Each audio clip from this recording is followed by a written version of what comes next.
साच कहो तो मार अंधाई, झूठ कहा नहीं जाई, संतो झूठे जगपति आई।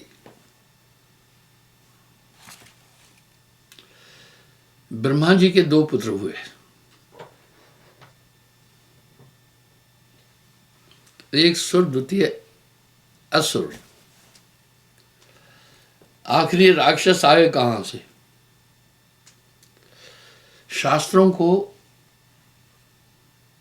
सिर्फ पढ़ना नहीं, गुनना है, तब रहस्य पता चलेगा। सतोगुणी सुर कह सब कोई, विषय विकारी असुर सोई। तीन लोक में विषय विकारा, चौथा लोक विषय से न्यारा। थोड़ा विचार करें, यहां साहब हर जगह चौथे लोक की बात कर रहे हैं। भाई पहले पहले चौथे लोक की बात किया किसने? चौथे लोक का उल्लेख कौन दिया? जब हम इस पर चिंतन करेंगे तो बात साफ आ जाएगी। आजकल नाना मत मतांतर अपने अपने गुरु को सर्वोपरि सत्ता बोल रहे हैं। ठीक है, हम इसके विरुद्ध नहीं है। गुरु गोविंद दोनों खड़े, काके लागो पांव, बलिहारी गुरु आपने जिन गोविंद दिया बसाया। सवाल मेरा ये है, सबसे पहले उस लोक का संदेश देने वाला कौन था? अगर जन्म अंक की साखियों का आप अध्ययन करेंगे तो उसमें साफ हो रहा है, अव्वल संत कबीर है, दूजे रामानंद, ताते भक्ति प्रकट भई, सात दिनों खंड। काल का एक खेल था। मैं एक बात हमेशा कह रहा हूं, जितना सदगुरु की भक्ति को तथा कथित कबीरपंथियों ने नुकसान पहुंचाया, इतना किसी ने नहीं पहुंचा। दरअसल कबीर साहब की शिक्षा बहुत ऊंची थी। कुछ वर्ग वर्ण ने उन्हें अपने दायरे में बांध दिया, वो किसी दायरे में थे ही नहीं। ये एक साजिश थी। आज जितने भी मत मतांतर हैं वो कबीर साहब की नकल पर यही बोल रहे हैं कि हमारे गुरुजी का भी शरीर नहीं मिला। ऐसा प्रमाण कहीं भी नहीं है। लेकिन साहब संसार से चलते समय बता के गए, कबरा जब हम पैदा हुए, जग हंसा हम रोए, जग हंसा हम रोए, ऐसी करनी कर चले हम हंसे जग रोए। अब मैं किसी पर अपेक्षा नहीं कर रहा हूं, निंदा मेरा काम नहीं है। निंदा निंदा सब कहे, निंदा न जाने कोई, जैसे को तैसा कहे वो भी निंदा न हो। क्योंकि मैंने काफी समय लगाया, मैं 3-13 में था नहीं, ना शादी किया, ना ब्याह, ना लड़के, ना बच्चे। दुनिया में हम सबसे अच्छे, न घर, न द्वार, न बीबी, न बच्चे। सभी मत मतांतरों और धर्मों के शास्त्रों का अध्ययन किया, देखा क्या बोल रहे हैं। बिन जाने जो कोई निंदा करे, सोना भव सागर में पड़ी। आजकल एडवर्स यूनिवर्सिटी बहुत चल रही है। पहले जानना है, उसके बाद बात करना है। प्रमाण मिलता नहीं। अब मैं किस किस पंथ का नाम लूं जो कह रहे हमारे गुरु का भी शरीर नहीं मिला?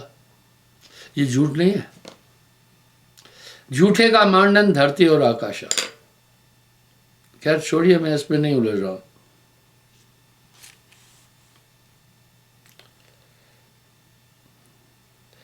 इसलिए आखिर असुर आए कहां से? ये सब काल का खेल है। विषय विकार मत जेते, सो सब प्रभु असुरन को देते।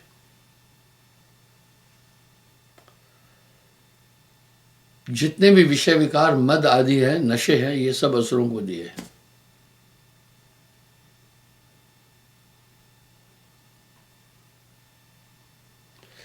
जेते जाने तेते सो बनिए, मध्यम गत में ताको गनिए।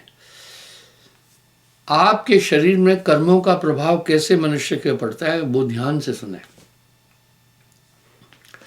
जैसे हम भोजन खाते हैं तो भोजन का सार हमारे शरीर में अभीष्ट होता है, इसी तरह जैसे जैसे मनुष्य कर्म करता है वैसे बुद्धि बनती जाती है। पाप कर्मों से सदा है जिसका रहता मन मलिन, पाप कर्मों से सदा है जिसका रहता मन मलिन, उसको सपने में भी परमात्मा नजर आता नहीं। इसलिए आदमी जितने भी पाप करता जाएगा उसकी बुद्धि उतनी भ्रष्ट होती जाएगी। इसलिए आप देखें आज तथा कथित गुरुआ लोग जो काफी भीड़ लगाए हुए हैं, वो शिष्य को उच्च तंचित का ज्ञान नहीं देते। वेद में एक श्लोक है, आहार शुद्धम तो बुद्धि शुद्धम, बुद्धि शुद्धम तो ध्यान शुद्धम, ध्यान शुद्धम ज्ञान शुद्धम, ज्ञान शुद्धम मोक्ष शुद्धम। वो शिष्यों को वर्जित नहीं कहते मांस मदिरा के लिए, वर्जित नहीं करते। जैसा खाए अन्न वैसा होए मन। मैं एक बात फिर दोहरा रहा हूं, ये संस्कृति ये धर्म संसार का महान है। क्यों? हम किसी का भी मूल्यांकन उसके गुणों से करते कि भाई गांव में फला आदमी बहुत अच्छा है, ये क्यों कहा? और कहा भाई फलाना आदमी बड़ा खराब है, उससे ज़्यादा व्यवहार नहीं करो, क्यों कहा? उसके गुणों के अनुसार। इस प्रकार से मांसाहार को ये धर्म घोर पाप मानता है।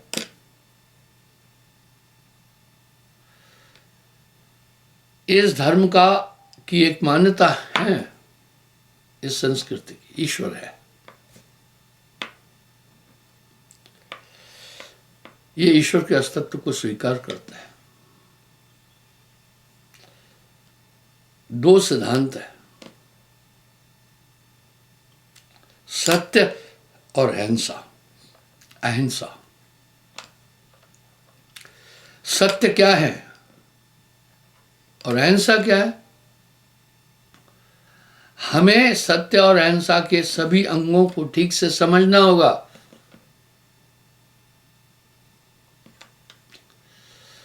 सत्य के 8 प्रकरण 8 अंग हैं। ये धर्म कह रहा है सत्य और अहिंसा का पालन करो। ये महान गुण है। 8 प्रकार का सत्य है, 8 प्रकरण हैं सत्य के। सत्य बोलना,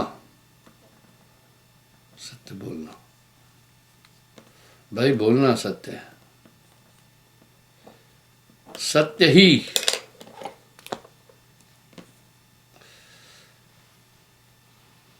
आहार करना, यानी सुकृत अंश, हक की कमाई से भोजन खाना। सत्य ही संग करना, सत्य ही आचरण रखना,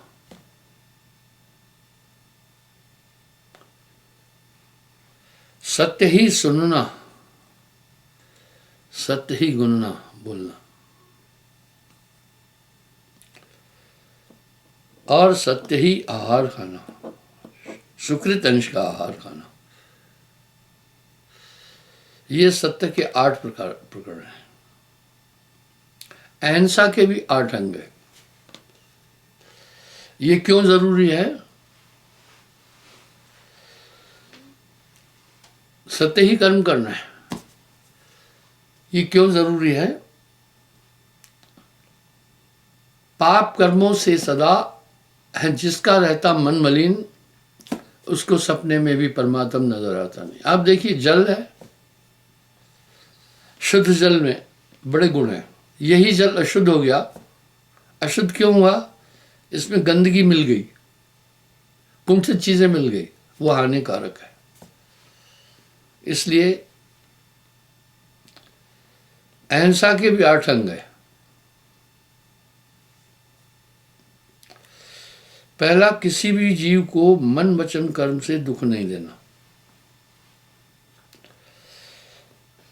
ईर्ष्या नहीं रखना, किसी की निंदा नहीं करना, किसी से बैर नहीं रखना, बदले की भावना नहीं रखना। जो कोई तो को कांटा बोए, बाको बो फूल, तुझे फूल के फूल है, बाको है त्रिशूल।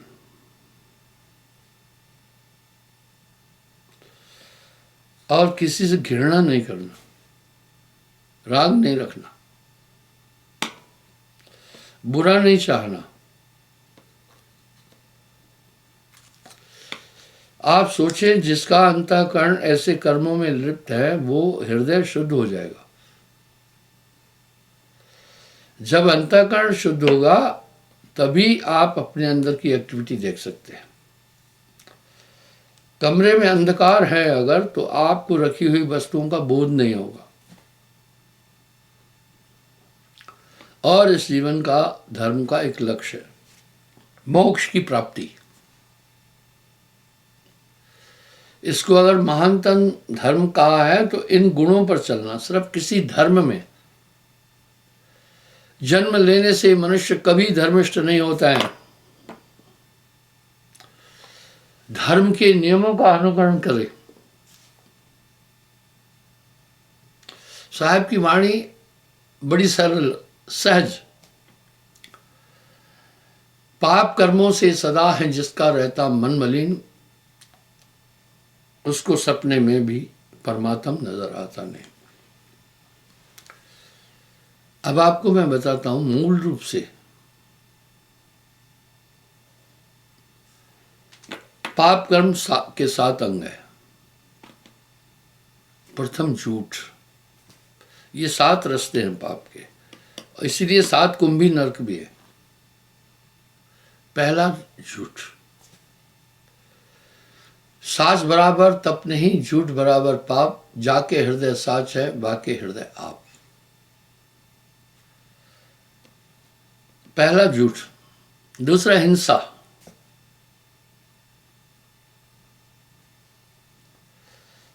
पाप के ये 7 प्रकरण हैं।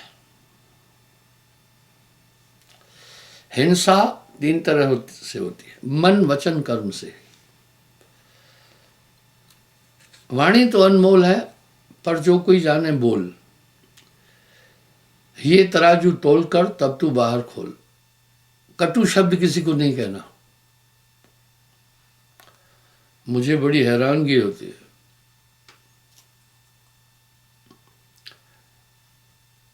मैं 75वां जन्म मना चुका हूं। मैंने अपनी आयु में अपने बुजुर्गों को देखा, लोगों को देखा, राजनीतिज्ञों को देखा। जितना वर्तमान में रफ टॉक हो रही है वो एक बहुत बड़ा संदेश है।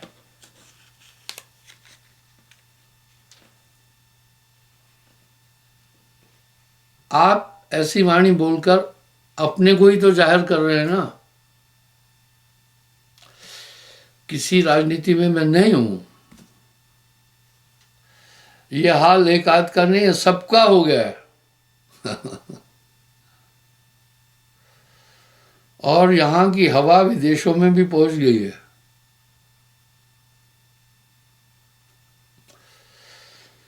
मधुर वचन है औषधि,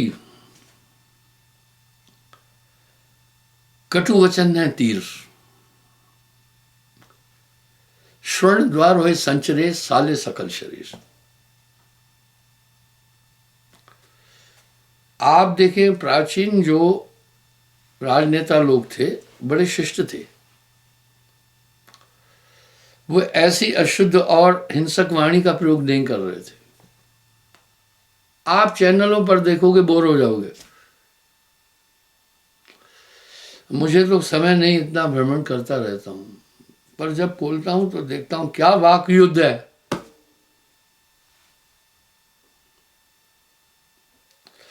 वाणी तो अनमोल है, जो कोई जाने बोल, ये तराजू तोल कर तब तू बाहर मुख से खोल। तो ये हिंसा, इससे बचो। किसी जीव को मन वचन कर्म से कष्ट नहीं दो अपनी तरफ से। तीसरा, मादक पदार्थों का सेवन, ये बुद्धि को भ्रष्ट करता है। इसलिए साहब ने वाणी में कह दिया, अमल पदार्थ जग में जेते। दुनिया के अंदर जितने भी अमल नशे के पदार्थ हैं, अभक्ष्य जानकर तजिए तेते। कैसी दुनिया है, जिन मादक पदार्थों से बुद्धि पर असर पड़ जाता है, वाइटल ऑर्गन पर असर पड़ता है, इनका सेवन करने से बड़ी मूर्खता हो रहे हैं क्या?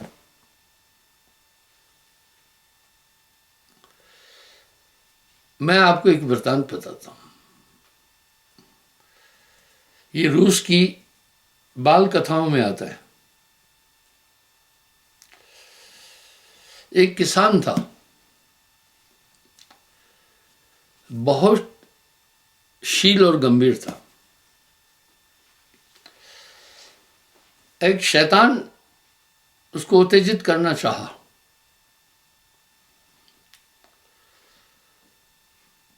पर किसान उत्तेजित नहीं हुआ। वो अपनी जमीन में पानी छोड़ रहा था सिंचाई के साधन से। शैतान ने पानी को डाइवर्ट कर दिया दूसरी साइड में, उसको गुस्सा कराना चाहता। शैतान हमेशा आपको बेसुध और कंट्रोल रहित करने की कोशिश करेगा। किसान ने दिल में सोचा, हो सकता है वहां पानी, आप सोच पॉजिटिव रखो ना। सोचा हो सकता है वहां पानी की जरूरत नहीं है, ये अच्छा आदमी है, इसलिए पानी डाइवर्ट करके दूसरी साइड में कर दिया। फिर क्या किया, किसान अपने साथ भोजन लाया था कि दोपहर को कार्य करते। अक्सर किसान लोग ऐसा करते हैं, ये खाऊंगा। शैतान ने वो भोजन उठाकर कुत्तों को खिला दिया। किसान की सोच बड़ी पॉजिटिव थी। उसने कहा, ओ ये दयालु आदमी है, हो सकता है कुत्ते बहुत भूखे थे इसलिए ऐसा किया। किसान के बैलों को खोल दिया शैतान ने। किसान को वेग नहीं आया, आवेग नहीं आया। सोचा वो बैल थके होंगे इसलिए इसने खोल दिए।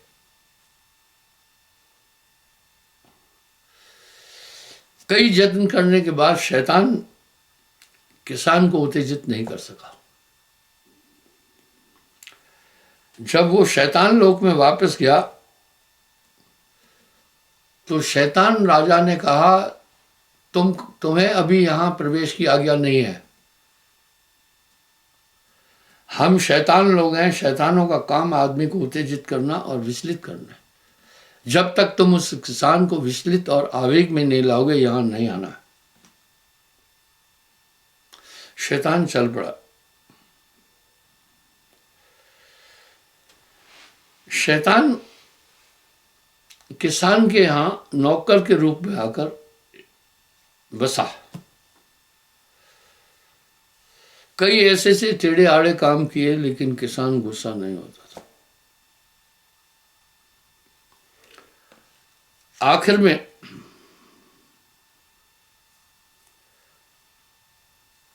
शैतान ने सोचा, ऐसे इसकी बुद्धि पर असर नहीं पड़ता है। शैतान ने मद का इस्तेमाल किया, शराब का, मदरा।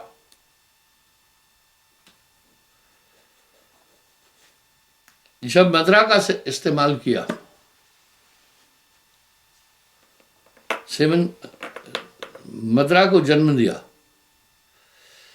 अब आदत डाल दी किसान को मदिरा पीने की।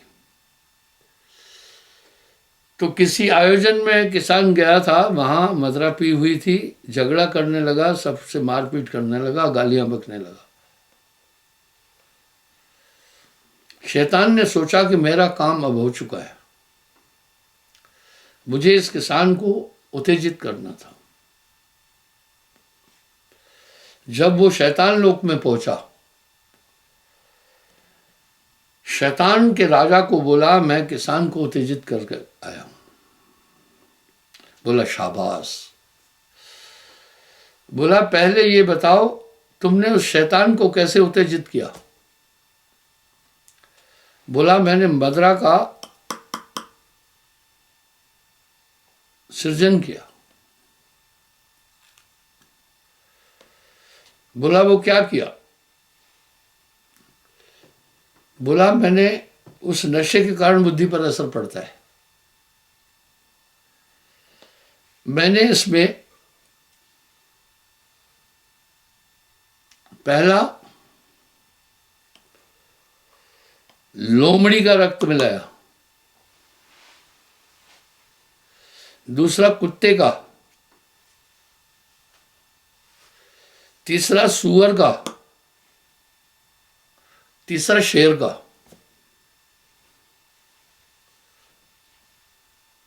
और चौथा सूअर का। बोला इससे क्या होता है? बोला नशे के बाद पहला आदमी इतनी अकल की बात करेगा, पहला असर ये होगा, ऐसा लगेगा इससे ऐसा बुद्धिमान नहीं है कोई। ये लोमड़ी का रस, चालाक होता। दूसरे में बहुत ज्यादा बातें करेगा, उलझुलुल गाली पाली बकेगा, ये है कुत्ते का खून।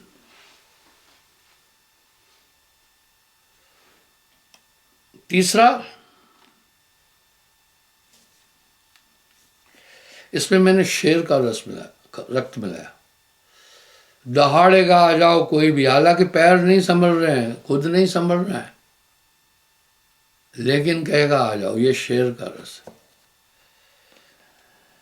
चौथा सूअर का रस, रक्त। फिर ये नालियों में गिरेगा,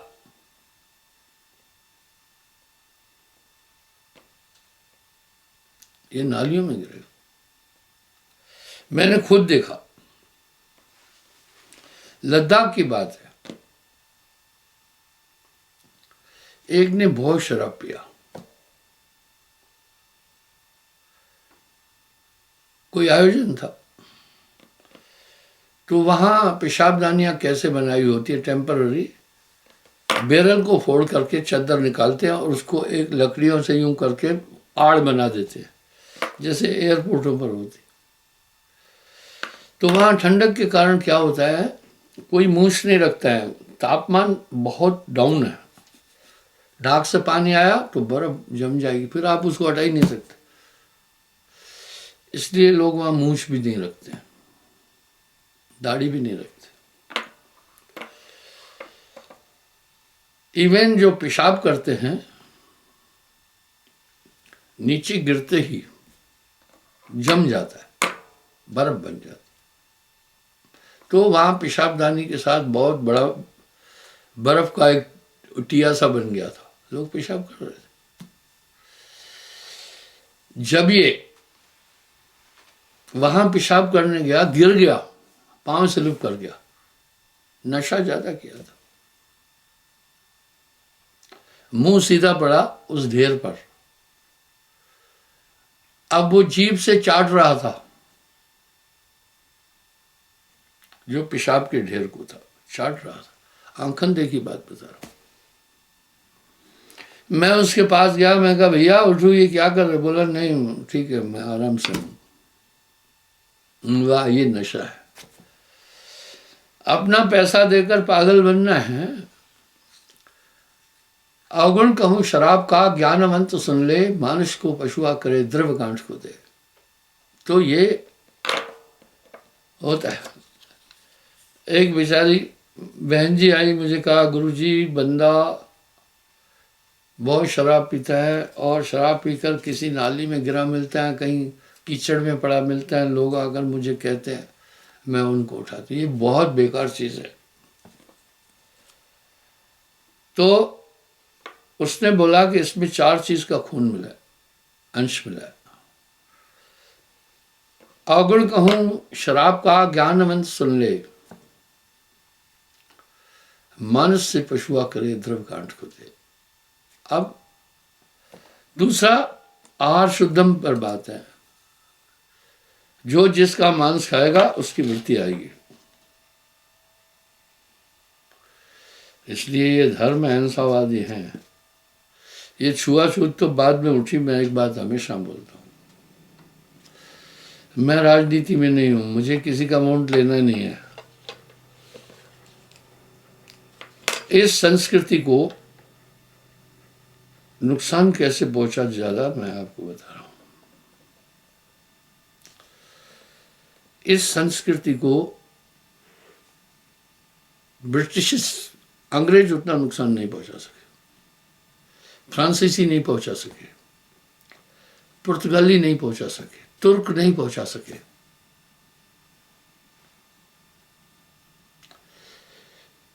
ईसाई भी नहीं पहुंचा पाए इतना नुकसान जितना हम सब ने खुद इस धर्म को नुकसान पहुंचाया। बस वही है, untouchability is a crime against human body. जितना राजनेताओं ने अपने हितों के लिए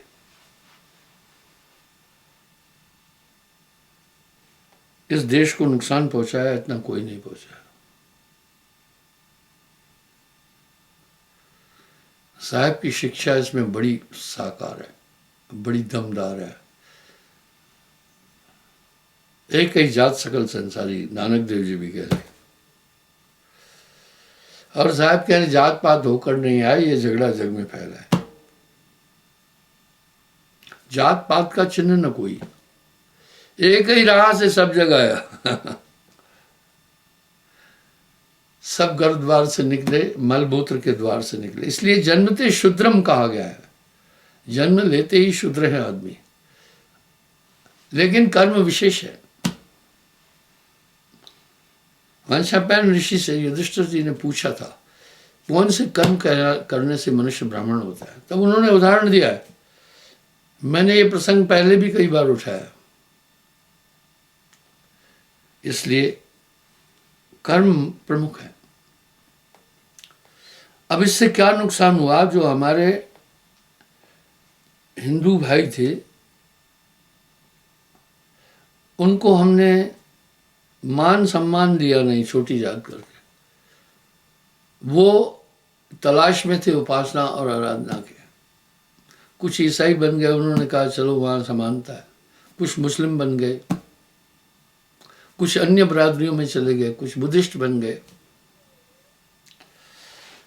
इस तरह नानक देव जी फरमा रहे हैं, एक है जात सकल संसारी। जात पात होकर नहीं आए, ये झगड़ा जग में फैला है। साहब कह रहे हैं जात पात का चिन्ह न कोई, कैसे दूसर जाति हुई। माफी चाहता हूं, मैं किसी जात प्रादरी का खंडन मंडन नहीं कर रहा हूं। नुकसान हुआ इससे बहुत। जरूरत है, जरूरी है कि हम एक हो जाए। हम बट गए, जाति बरादरियों में हम बट गए, इसलिए संस्कृति और देश को बहुत नुकसान हुआ है। तो इस तरह से आहार अगर शुद्ध नहीं तो आदमी शुद्ध हो ही नहीं सकता। इसलिए इस संस्कृति में खान पान, व्यवहार, उठने बैठने, जीवन यापन के सभी सिद्धांत है, समाहित है और सबसे उत्तम संस्कृति है। आप जात पात की तरफ कम जाओ ना, ये ठीक नहीं है। कैसे दूसर जाति हुई, यही बहुत सुंदर प्रसंग है। युधिष्ठिर जी वंशपायन ऋषि से पूछ रहे हैं।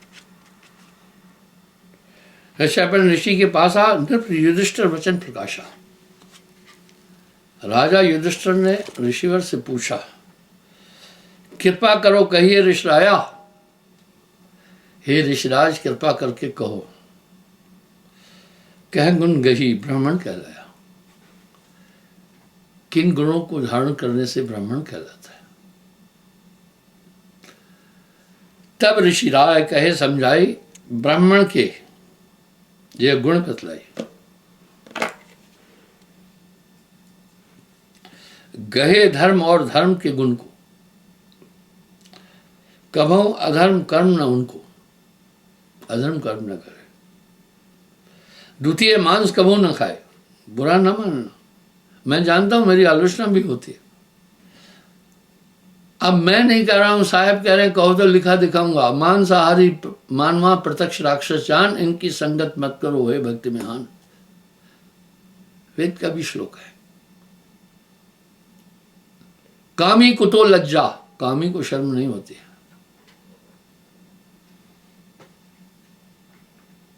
क्रोधी कुतो दया, पापी कुतो धर्मम। इसलिए हिंसक आदमी कभी धर्मिष्ठ नहीं हो सकता। यहां बहुत झंझट पैदा हो जाता है, लोग लड़ाई करने आ जाते हैं। वेद कह रहे हैं, संतों की वाणी कह रहे हैं, मांस पराया खावना। नानक देव जी क्या कह रहे हैं? कुछ सुअर कुछ गाय। वाह, बहुत कठिन बोल गए। ठीक है, महापुरुष है।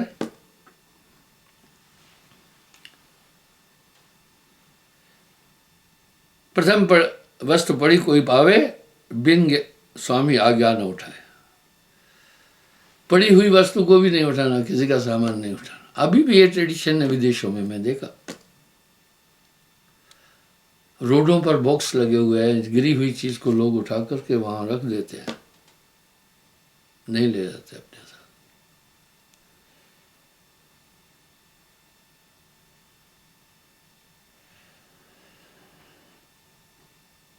पंचम गहे पंचगुण जबई, तप दम दया सत्य प्रिय सबई।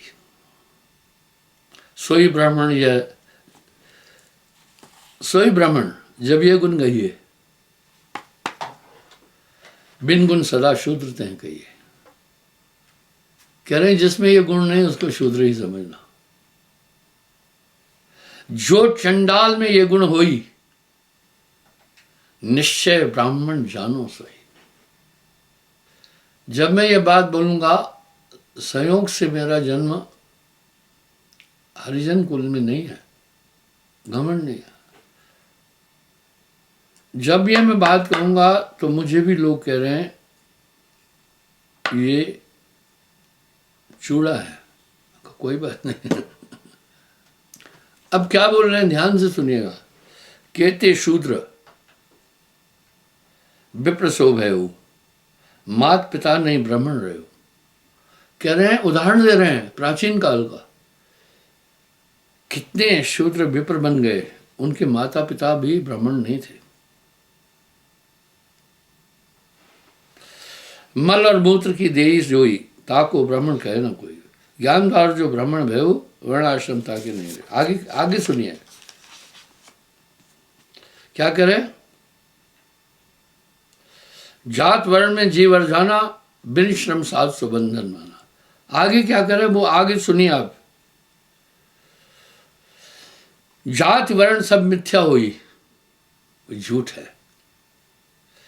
ताको साधु न माने कोई, विप्र शूद्र कर्म ते हुई, उत्तम मध्यम कर्म है जोई। उदाहरण कितना सुंदर है। गजते अचल मुनि छुपाए, गज से हाथी से अचल बनी हुए। केश पिंगल मुनि उल्लू से जाए। पुष्प अगस्त पाना, कौशक मुनि कुश से प्रकट होना। कौशिक मुनि कुशा से पैदा हुए। कपि से कपिल मुनि सो पाए। कपि बंदर को कहते हैं, कपिल मुनि का अवतार उसी से है। आप हनुमान जी को देखिए कितने विशिष्ट रहे। वानर कुल में ही तो जन्म लिया ना, लेकिन कर्म से कितने महान और पूजनीय हो गए। गोस्वामी जी भी रामायण में कह रहे हैं, कर्म प्रधान विश्व जस राखा, जो जस करे सो तस फल चाखा।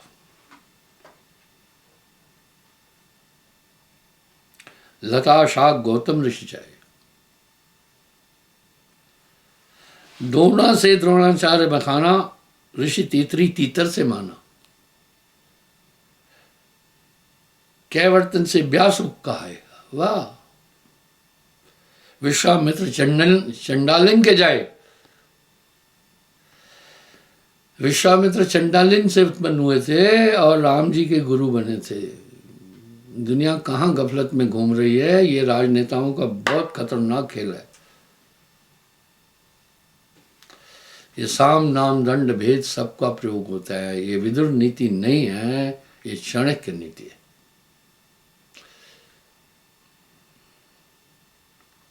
ब्रह्मा आप कमल से होई, सकल सृष्टि को करता जोई। वेश्या से वशिष्ठ मुनि भयऊ, ये सब ब्राह्मण कहलाए। ये मधु की लिखी किताब नहीं है। एक वेश्या ने घोर तप करके ब्रह्मा जी से वरदान मांगा, मेरा पुत्र तुम्हारी तरह हो। तो ब्रह्मा के अवतारों में वशिष्ठ भी आते हैं।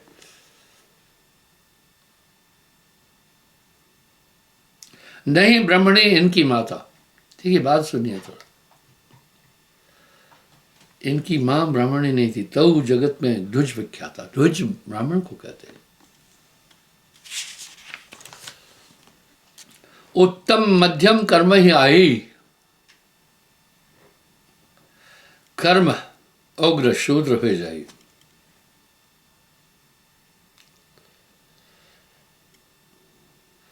क्या बात है साहब की।